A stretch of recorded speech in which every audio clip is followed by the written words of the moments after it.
हाय सपने वाली, रेज्यूमे का एग्जाम्पल 9 कर लेते हैं। 7 सेकंड है आपके पास।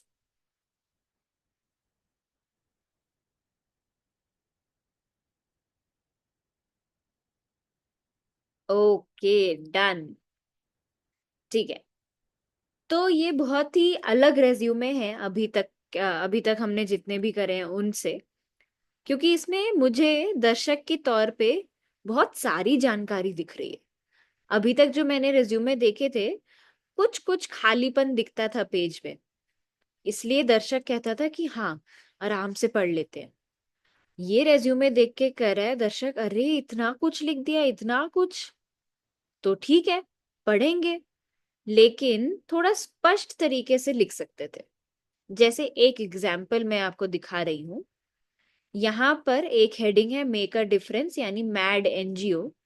उसके अंदर आप देखो, पूरी कहानी ही लिख दी है। Volunteered with MAD in different roles, directly working with children, including this and this and this, managed coaching। पूरी कहानी लिख दी है। तो दर्शक कह रहे हैं, यार कहानी नहीं पढ़नी, मुझे मुझे स्पष्ट तरीके से पॉइंट्स में लिख के दो।